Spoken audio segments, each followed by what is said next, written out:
Welcome. I'm Babylon. It's your boy Red. Comment below, share, like, subscribe. Make sure you hit the subscribe button with the little bell right there for you can see new content and everything that we put out every week or two. It was an expected game for me. I don't know about this, man, but to me it was a good game, man. The Warriors tried their hardest. Feel me? I think. You hope so. I hope so. Okay. Once again, Kawhi Leonard showing himself off. He's showing himself like he's gonna be one of the greatest. He's gonna be an all-around two-way player. And you have to, like I said in the last video, have to glorify him as one of the greats that can come to a team and just with pieces that, you know, a GM could just get and try to make everything right and run with it. Did it with the Spurs because they didn't have too much good pieces. They had enough good pieces. And he's doing it with the Raptors. So, whatever team he go join, this is going to be beautiful. Because if he goes to the West, then he got somebody to play. So first thing first, they up 3-1. Kawhi Leonard scored 36 points. Siakam had 19. Ibaka had 20. Oh, I'm telling you. Ibaka showed out. I'm telling you. I told people that's around me, and we've been discussing and talking.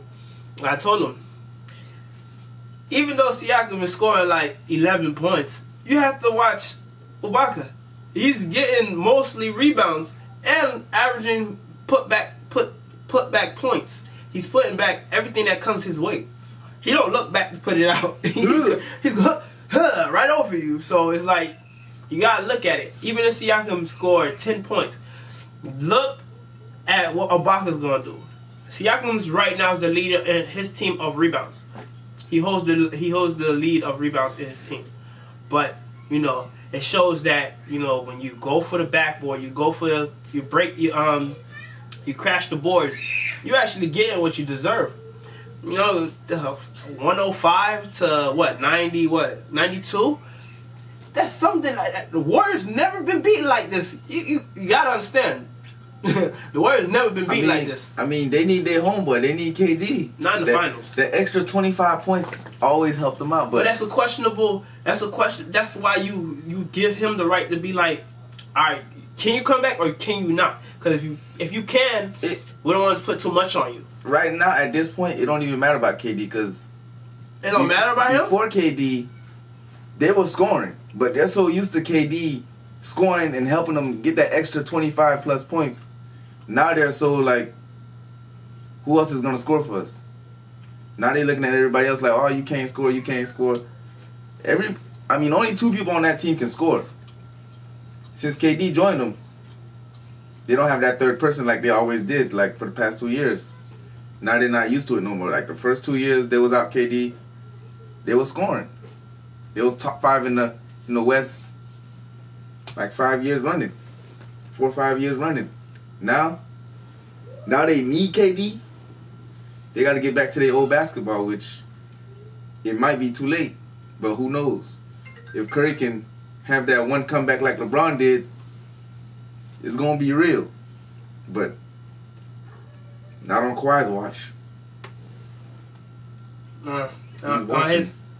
If he does come back and he starts scoring, and he does start doing more than what people didn't expect, and then you have to look at it if he's hurt. Can he actually pull up? Because when you pull up, you jump it with your leg, and he jumps slightly off the floor. Slightly, not enough to make it seem like it's a big jump, but he jumps enough to be like, okay, he needs that jump to make that score. So just to say, like, man, what can you do?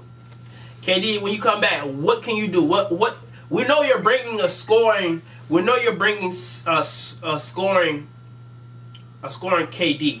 But what can you do about defense? Because you're gonna have to guard Kawhi, and the fact that he's limping he's scoring 30 each game in these finals. So he's trying to show you, like, you try to stop me, I'm going to break through you.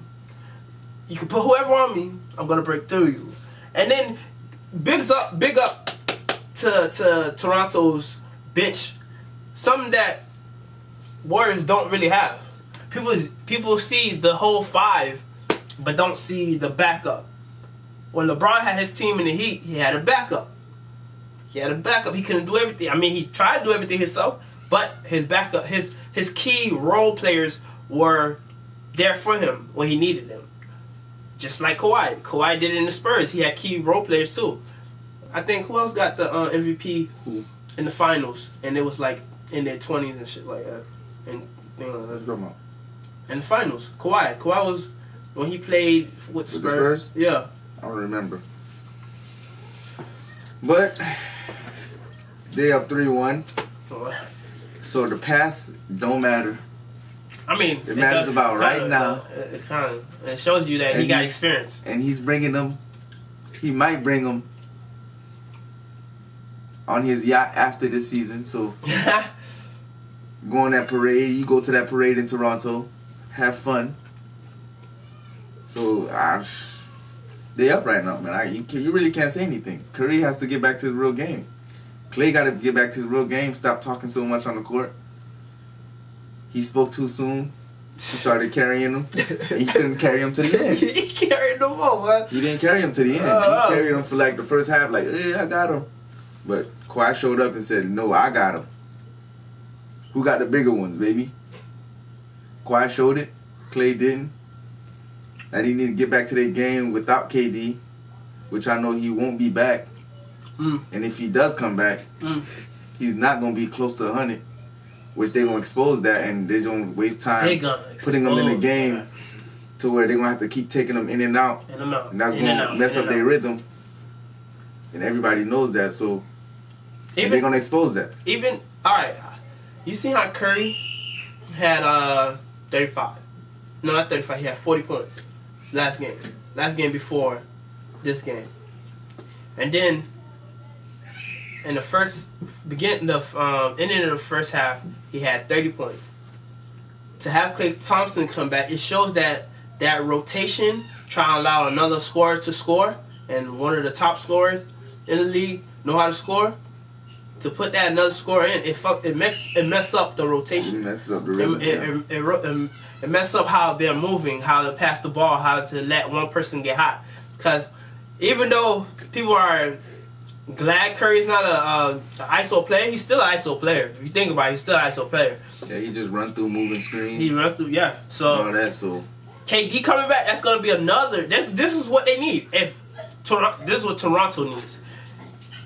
If KD comes back, they put him in the lineup or backup, whatever. It still mess up their role because he needs to be hot to start shooting. They put the ball in his hand because they know quick he could get a quick point and he's gonna start balling on the ball roll. He's just gonna keep going and going and going. So for him to be back, that would hurt them. I think they should leave him out. But if they don't, you don't know. You probably have a better chance with him on. So, to me, he's still messing them up. I mean, they're still gonna need an extra person to score, in which they're trying to depend on Iggy, which everybody knows he's not to be depended on anymore.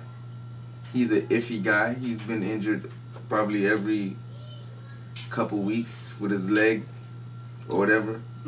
Draymond, he's not dependable. All he do is wait to get his passes in. That's why at game 3 he didn't even have that much assists. But this game he had 10 or 11 assists because he had both Curry and Klay he can pass it to. But if he's without them boys scoring or without one of them, he's not going to be effective at all because he doesn't score, he doesn't shoot. Doesn't play defense that well.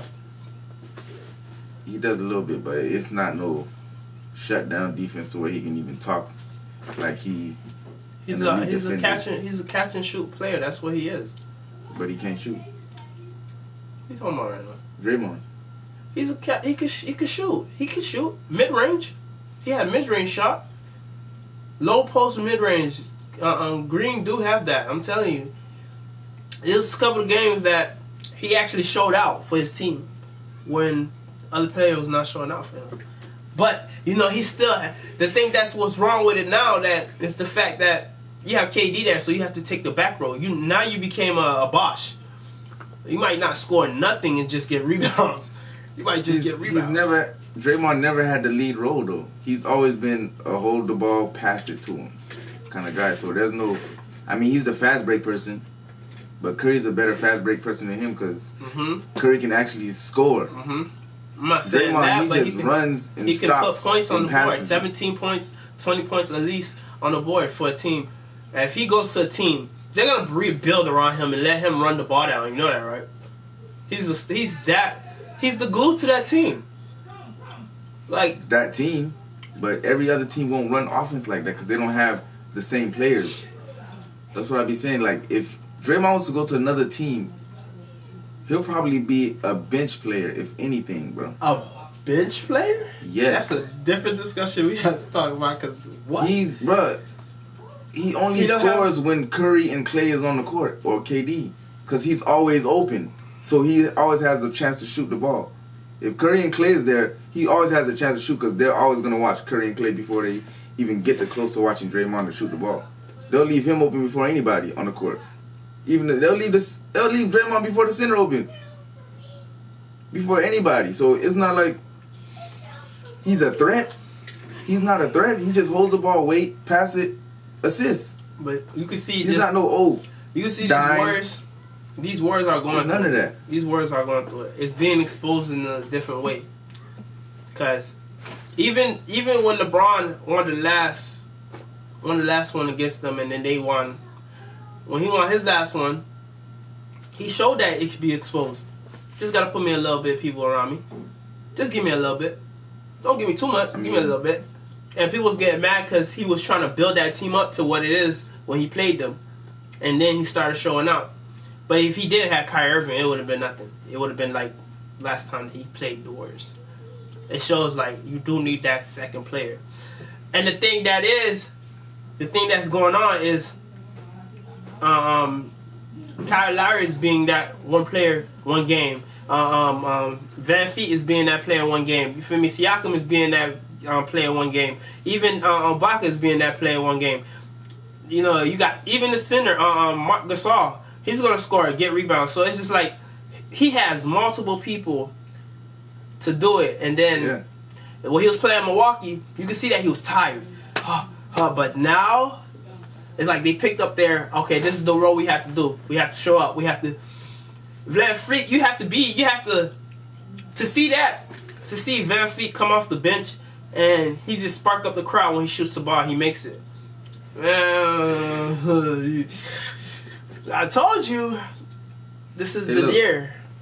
This is the year. The Warriors without KD, 2015 beat LeBron 4-2. 2016, without KD, they lost to LeBron 4-3. That's when he made that miraculous comeback from the 3-1. 17, Warriors with KD beat LeBron 4-1. 2018, they beat LeBron 4-0. And that's when J.R. Smith, Mr. Hennessy, didn't know what the clock was. So it was... They've been playing LeBron all these years. Now they got Kawhi Leonard. It done changed up on them. They wasn't ready. You can tell they wasn't ready. And nobody was ready for this. 3-1 right now? DeRozan, if you think about what the GM did, when he heard DeRozan actually said what he said. What DeRozan said? When he said he can't get over that hump, that LeBron hump. That's a big hump to get over, though. But you a player. You a player. It doesn't matter if it's that. You see Kawhi's gonna say he's one of the greatest players. But Kawhi's been over that hump before. Yeah. But he doesn't glorify the fact that LeBron's a hump. Everybody knows that LeBron's a hump. He glorifies LeBron as an actual player, like a speed bump, a big one, a big tall. He's gonna score. He scored, but we're gonna try our best to Stop him. It's not, we got it over the hump. No, he's not getting it. He already over the hump. He already been over that hump. Like, he passed that hump. Now it's time to get over the Warriors hump. It's time to get over that hump to be like, man, I'm one of the greatest. I did this twice, and I did it without Popovich. I did it without a team that was built around me. They actually got pieces to build around me. Like, man. The Warriors don't even look like a hump right now. It's 3-1. Curry don't look the same. Clay don't look the same. Draymond's been the same. They have to switch up their game plan, and that's what LeBron did to come back from 3-1. What you think the score is going to be? Do you think the Warriors hold off and make it a game 6? Nah, because they have no defense to hold off unless Toronto's shooting bad, and that's the only way they can win if Toronto's shooting poorly. That's why they picked up the pieces when they lost that night. At home, they was like, man, we could have won. Right now, they could have won that in the Warriors. They could have won the Warriors. It would have been a celebration of disrespect. Like, you know, and the fact that this is the last year of the Oracle Stadium. So it's like, I guess they didn't want to. They had to lose one more time there, and then let it go to Toronto. They about to celebrate in Toronto. So now you know Drake gonna be there. So you know that. It's like, oh yeah, it's gonna be kind of different. That hotline bling on Klay Thompson. He better make it ring. And that's the thing. They get distracted so easy by the rappers and the stars that's there. You know, definitely Draymond Green. He'll die into it. He'll die into it like yeah, whatever, boom boom, and then they still playing. You still got the quarter going on, man. Why you talking to Drake for? It gets to him. Those type of that team has a big pride. So for them to go back again, they trying to win this time, the third time, and you about to get their focus is not there. They're not there. Especially they lost the key player. They lost. Now they don't have. They didn't have the game plan that they had when they initially stepped into the playoffs. Like, okay, this is gonna be the man. This is the second man. This is the third man. You the backup. You 6. They don't have that. Even you can even see Livingston is not scoring. This 6th man is really Livingston. If you think about it, because he scores. He's always trying to score 15, 18 points. Come off still, defense like. And then Iguodala's not. He's a defensive player. They take him off the bench for a defensive player, but he's not scoring. He's not scoring. But they need him to score, which he's not doing. Which game 5 probably he's gonna try to actually score more, which man, he better. They leave this man wide open for the open 3. Tell me how. That was lucky because everybody was looking for somebody. That's where they messed up at. But in that game, that's how they was playing though. They low key leaving him open. Yeah, because they already know he's not a threat. He's like Draymond being open too. Like none of them boys are threats except for Curry and Clay. And if KD there, that's when it becomes a Draymond show because he's always gonna be open. Like ain't nobody gonna touch him. He just gonna drive every time and get his little 15. Hopefully, if he keeps driving. That's all we have for the day. Make sure you subscribe. It's your boy Red. It's Young Babylon, man. This man always messing up the camera, bro. I just wanted to see him act up. We gotta keep it natural, man.